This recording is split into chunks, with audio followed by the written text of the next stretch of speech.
ಕರ್ನಾಟಕದ ಹುಲಿ, ಹಿಂದುತ್ವದ ಫೈರ್ ಬ್ರ್ಯಾಂಡ್ ಎಂದು ಕರೆಸಿಕೊಳ್ಳುವ ಬಿಜೆಪಿ ಶಾಸಕ ಬಸನಗೌಡ ಪಾಟೀಲ್ ಯತ್ನಾಳ್ ಅವರನ್ನ ಬಿಜೆಪಿ ಹೈಕಮಾಂಡ್ ಪಕ್ಷದ ಪ್ರಾಥಮಿಕ ಸದಸ್ಯತ್ವದಿಂದ 6 ವರ್ಷಗಳ ಕಾಲ ಉಚ್ಚಾಟನೆ ಮಾಡಿರುವುದನ್ನು ಖಂಡಿಸಿ ಇಂದು ತುರ್ತು ಸುದ್ದಿಗೋಷ್ಠಿ ನಡೆಸಿದರು. ಸಭೆಯಲ್ಲಿ ಹಿರಿಯ ಮುಖಂಡರಾದ ಬಸವರಾಜ್ ದಿಂಡೂರು, ಮಲ್ಲನಗೌಡ ಪಾಟೀಲ್, ಶಿವಕುಮಾರ್ ಮೇಟಿ, ಆನಂದ್ ಬಿರಾದಾರ್ ಸೇರಿದಂತೆ ಹಲವು ಮುಖಂಡರು ಸಭೆ ಸೇರಿ ಯತ್ನಾಳ್ ಅವರನ್ನ ಬಿಜೆಪಿ ಪಕ್ಷ ನಡೆಸಿಕೊಂಡ ರೀತಿ ಬಗ್ಗೆ ತಮ್ಮ ಅಸಮಾಧಾನ ವ್ಯಕ್ತಪಡಿಸಿದರು. ಸಭೆಯಲ್ಲಿ ಮಾತನಾಡಿದ ಮುಖಂಡರು, ನೇರ ನಿಷ್ಠುರವಾದ ಮಾತುಗಳಿಂದ ಮತ್ತು ಈ ದೇಶದಲ್ಲಿ ಹಿಂದುತ್ವದ ಬಗ್ಗೆ ಉಗ್ರವಾಗಿ ಪ್ರತಿಪಾದಿಸುವ ಬಸನಗೌಡ ಪಾಟೀಲ್ ಯತ್ನಾಳ್ ಅವರನ್ನ ಬಿಜೆಪಿ ಪಕ್ಷ ಉಚ್ಚಾಟನೆ ಮಾಡಿರುವುದು ನೋವಿನ ಸಂಗತಿ. ಕೂಡಲೇ ಪಕ್ಷ ಹಾಗೂ ಹೈಕಮಾಂಡ್ ನಾಯಕರು ತಮ್ಮ ಕ್ರಮವನ್ನ ಮರುಪರಿಶೀಲನೆ ಮಾಡಿ ಅವರನ್ನ ಪಕ್ಷಕ್ಕೆ ಸೇರಿಸಿಕೊಂಡು ಮುಂಬರುವ ದಿನಗಳಲ್ಲಿ ರಾಜ್ಯದಲ್ಲಿ ಅಧಿಕಾರಕ್ಕೆ ಬರುವ ನಿಟ್ಟಿನಲ್ಲಿ ಕಾರ್ಯಪ್ರವೃತ್ತರಾಗಬೇಕು ಎಂದು ಒಕ್ಕೊರೋಲಿನಿಂದ ಮನವಿ ಮಾಡಿದರು. ಸಭೆಯಲ್ಲಿ ಮಾತನಾಡಿದ ಎಲ್ಲಾ ಮುಖಂಡರು, ಬಸನಗೌಡ ಪಾಟೀಲ್ ಯತ್ನಾಳ್ ಉತ್ತರ ಕರ್ನಾಟಕ ಭಾಗದ ಪ್ರಬಲ ನಾಯಕರು. ಯಾವುದೇ ಭ್ರಷ್ಟಾಚಾರ ಮಾಡದೆ ಶುದ್ಧ ಹಸ್ತ ರಾಜಕಾರಣ ಮಾಡಿಕೊಂಡು ಜೊತೆಗೆ ದೇಶಕ್ಕೆ, ರಾಜ್ಯಕ್ಕೆ ಹಿಂದುತ್ವದ ವಿಚಾರದಲ್ಲಿ ಧಕ್ಕೆ ಬಂದಾಗ ನಾಯಕರಾಗಿ ಕಾಣಿಸಿಕೊಂಡು ಹಲವು ಹೋರಾಟಗಳಲ್ಲಿ ಪಾಲ್ಗೊಂಡು ಅತಿ ದೊಡ್ಡ ನಾಯಕರಾಗಿ ಹೊರಹೊಮ್ಮಿದ್ದಾರೆ. ಅವರ ಏಳ್ಗೆ ಕಂಡು ಕೆಲವರಿಗೆ ಅಸಮಾಧಾನ, ಹೊಟ್ಟೆ ಕಿಚ್ಚು ಬಂದಿದ್ದು ಹೈಕಮಾಂಡ್ ನಾಯಕರಿಗೆ ಇಲ್ಲಸಲ್ಲದ ಹೇಳಿಕೆ ನೀಡಿ ಅವರನ್ನ ಇಂದು ಉಚ್ಚಾಟನೆ ಮಾಡಿಸಿದ್ದಾರೆ.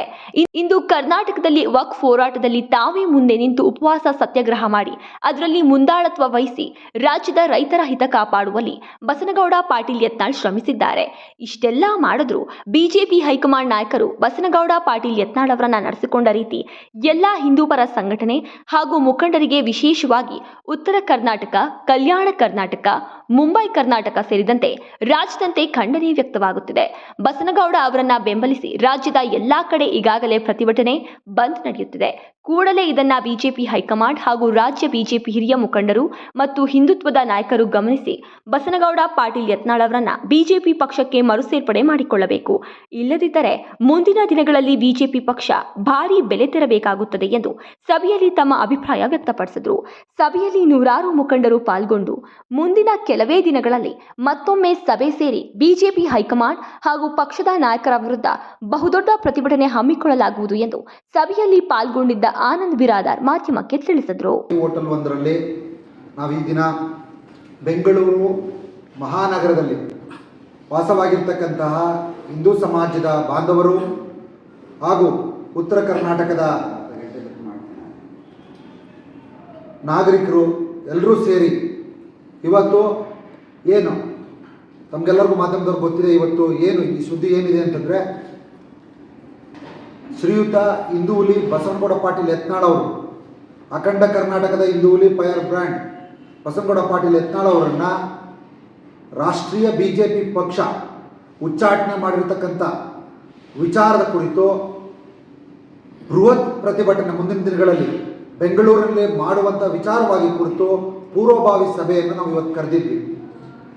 ಈ ಒಂದು ಸಭೆಗೆ ಬಂದಿರತಕ್ಕಂತಹ ಎಲೆಕ್ಟ್ರಾನಿಕ್ ಮೀಡಿಯಾ ಹಾಗೂ ಪ್ರಿಂಟ್ ಮೀಡಿಯಾ ಎಲ್ಲರಿಗೂ ಕೂಡ ಸ್ವಾಗತವನ್ನು ಕೋರೋದ್ರ ಮೂಲಕ ಈ ಸಭೆಯನ್ನು ಉದ್ದೇಶಿಸಿ ನಮ್ಮ ಮಲ್ಲನಗೌಡರು ಮಾತಾಡ್ತಾರೆ. ಮಾಜಿ ಕೇಂದ್ರ ಸಚಿವರು, ಇಂದಿನ ವಿಜಯಪುರ ನಗರದ ಶಾಸಕರಾದಂಥ ಸನ್ಮಾನ್ಯ ಶ್ರೀ ಬಸನಗೌಡ ರಾಮಗೌಡ ಪಾಟೀಲ್ ಯತ್ನಾಳ್ ಗೌಡರು ಹಿಂದೂ ಹುಲಿಯನ್ನು 6 ವರ್ಷಗಳ ಕಾಲ ಉಚ್ಚಾಟನೆ ಮಾಡಿದ ಒಂದು ಹಿನ್ನೆಲೆಯಲ್ಲಿ ಎಲ್ಲ ಇಡೀ ಅಖಂಡ ಕರ್ನಾಟಕದ ಹಿಂದೂ ಬಾಂಧವರಿಗೆ, ಯುವಕರಿಗೆ, ವಿಶೇಷವಾಗಿ ಯುವಕರಿಗೆ ಹಾಗೂ ಇಡೀ ಕರ್ನಾಟಕದ ಮಹಾಜನತೆಗೆ ಬಹಳ ನೋವಾಗಿರುವ ಒಂದು ದೃಷ್ಟಿಯಿಂದ ನಾವು ಆ ಒಂದು ಏನು ಭಾಜಪ ಹೈಕಮಾಂಡ್ ಈ ತೆಗೆದುಕೊಂಡ ನಿರ್ಧಾರವನ್ನು ನಾವು ಖಂಡಿಸಿ ಈ ಒಂದು ಸಭೆಯನ್ನು ಕರೆದಿದ್ದೀವಿ. ಮಾನ್ಯ ಬಸನಗೌಡರು ಬೇರೆ ಏನೋ ವಿಷಯವನ್ನು ಪ್ರಸ್ತಾಪ ಮಾಡಿದ್ದಾರೆ. ನಮ್ಮ ಭಾರತೀಯ ಜನತಾ ಪಕ್ಷದ ಏನು ಕಟ್ಟಾಳಗಳು, ರಾಷ್ಟ್ರ ಮಟ್ಟದ ಕಟ್ಟಾಳಗಳು, ಮಾನ್ಯ ಪ್ರಧಾನಮಂತ್ರಿಗಳು ಮೋದಿಜಿಯವರು, ಮಾನ್ಯ ಗೃಹ ಮಂತ್ರಿಗಳು ಅಮಿತ್ ಶಾಜಿಯವರು, ಮಾನ್ಯ ರಾಷ್ಟ್ರೀಯ ಅಧ್ಯಕ್ಷರಂತ JP ನಡ್ಡಾಜಿಯವರು ತಾವು ಏನು ಹೇಳಿದಿರಿ? ಕುಟುಂಬ ರಾಜಕಾರಣ ಇರಬಾರ್ದು, ಹಿಂದುತ್ವ ಪ್ರತಿಪಾದಕರಾಗಿರಬೇಕು, ಭ್ರಷ್ಟಾಚಾರ ಇರಬಾರ್ದು, ವಕ್ಫ್ ಹೋರಾಟದ ಬಗ್ಗೆ ನಾವು ಹೋರಾಟ ಮಾಡಬೇಕು, ಇನ್ನೂ ಹಲವಾರು ಭ್ರಷ್ಟಾಚಾರ ಮಾಡಬಾರ್ದು, ಎಲ್ಲರನ್ನು ಸಮಾನವಾಗಿ ಕಾಣಬೇಕು. ಈ ಹಿಂದೂ ರಾಷ್ಟ್ರವನ್ನು ಇರುವುದೊಂದೇ ನಮ್ಮ ಹಿಂದೂ ರಾಷ್ಟ್ರ, ಭಾರತ ಒಂದು ನೇಪಾಳ. ಈ ಹಿಂದೂ ರಾಷ್ಟ್ರವನ್ನು ಕಾಪಾಡಲಿಕ್ಕೆ ಮಾನ್ಯ ನಮ್ಮ ಶ್ರೀ ಬಸನಗೌಡ ಯತ್ನಾಳ್ ಅವರು ಎಲ್ಲರಿಗೂ ಒಂದೊಂದು ಮಾತಿನ ಒಂದೊಂದು ಶೈಲಿ ಇದೆ. ಅವರು ತಮ್ಮ ಶೈಲಿಯಲ್ಲಿ ಅದನ್ನು ಪ್ರತಿಪಾದನೆ ಮಾಡ್ತಾ ಇದ್ದಾರೆ. ಅವರು ಯಾವುದು ತತ್ವ ಸಿದ್ಧಾಂತ ಪಕ್ಷದ ಒಂದು ಎಲ್ಲೇನು ಮೀರಿ ಏನು ಮಾತಾಡಲಿಲ್ಲ. ಅಂದರೆ ಯಾವುದೇ ಒಬ್ಬ ಮನುಷ್ಯ ತನ್ನ ಒಂದು ಆಂತರಿಕ ಪ್ರಜಾಪ್ರಭುತ್ವವನ್ನು ಪ್ರಶ್ನೆ ಮಾಡೋದು ತಪ್ಪ?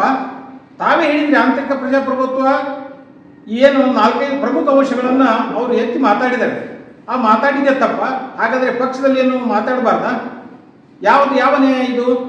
ಇಡೀ ನಮ್ಮ ಹಿಂದೂಗಳಿಗೋಸ್ಕರ ಏಕೈಕ ಒಬ್ಬ ಬಹಳ ದೊಡ್ಡ ಮಾಸ್ ಲೀಡರ್ ಅವರು. ಯಾವತ್ತೂ ಕೂಡ ಅವರು ಎಂದೂ ತಮ್ಮ ಸ್ವಾರ್ಥಕ್ಕಾಗಿ ಎಂದೂ ರಾಜಕಾರಣವನ್ನು ಮಾಡಿಲ್ಲ.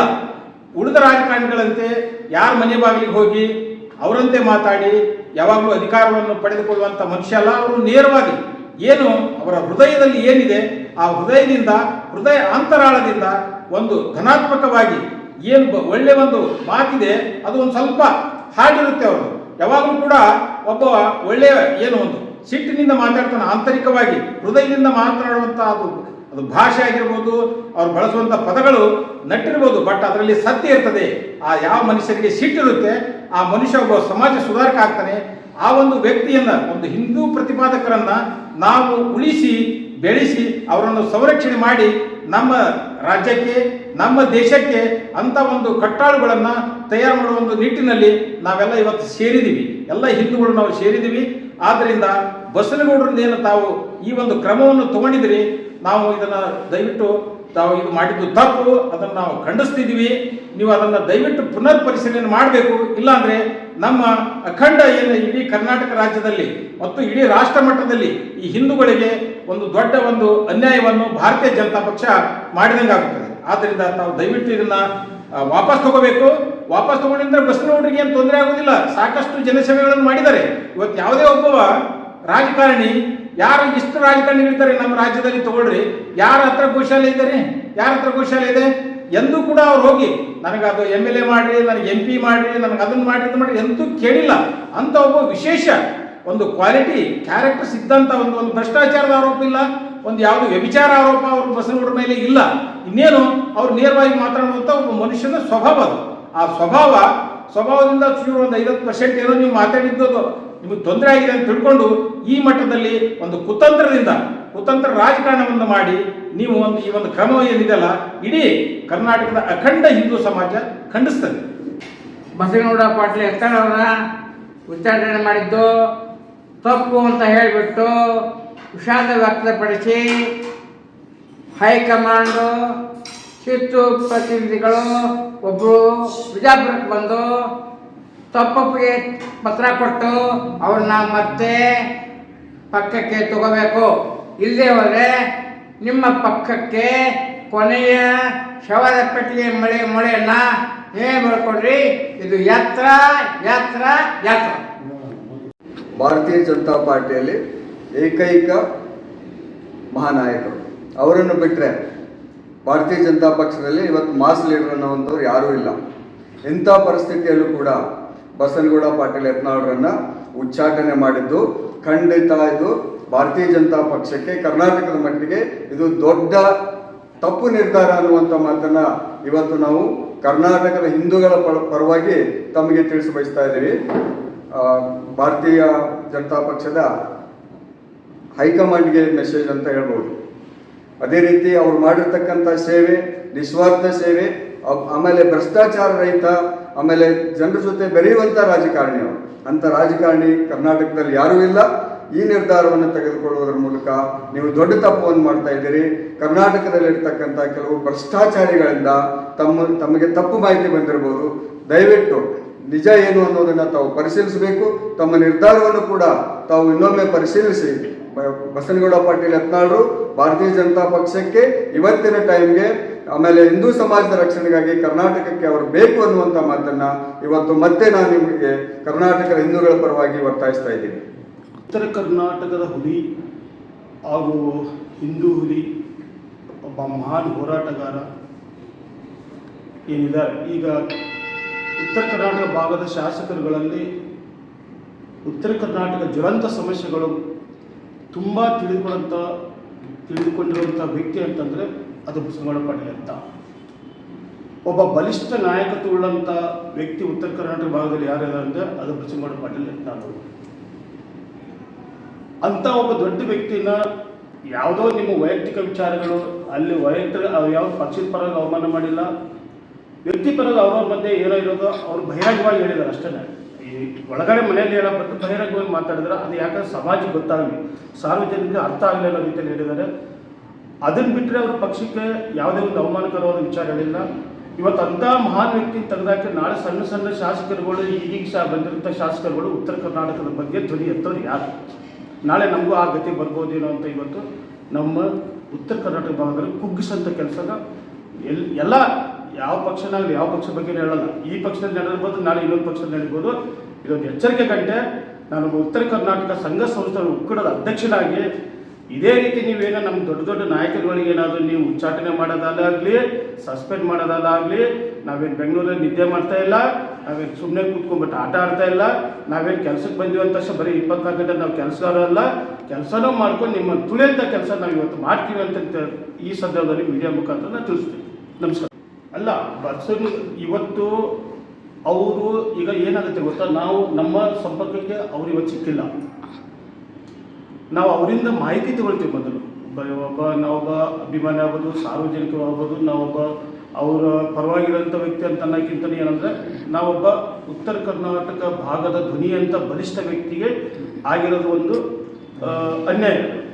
ಅದ್ರ ಬಗ್ಗೆ ಅವ್ರ ಹತ್ರ ನಾವು ಇನ್ನೂ ಮಾಹಿತಿ ತಗೊಂಡು ಮುಂದಿನ ದಿನಗಳಲ್ಲಿ ಅವರೇನೋ ಇಲ್ಲ ನಮ್ಮ ಬೇರೆ ರೀತಿ ಹಿನ್ನೆಲೆ ನಡೆದಿರುತ್ತೆ, ಆಗಿರೋದಕ್ಕೆ ಪಶ್ಚಾತ್ತಾಪನಾಗಿರುತ್ತೆ, ಕೆಲವೊಂದು ಮತ್ತೆ ಅದನ್ನು ಕರ್ಸ್ಕೊಳ್ಳೋಂಥ ವಿಚಾರನೇ ಇರುತ್ತೆ. ಅದೆಲ್ಲ ನಮ್ಗೆ ಇನ್ನೂ ಯಾವುದೂ ಮಾಹಿತಿ ಇಲ್ಲದೆ ಇರೋ ಕಾರಣ ನನಗನ್ಸುತ್ತೆ, ನಾನು ಹೇಳಬಲ್ಲೆ ಅಷ್ಟೇ.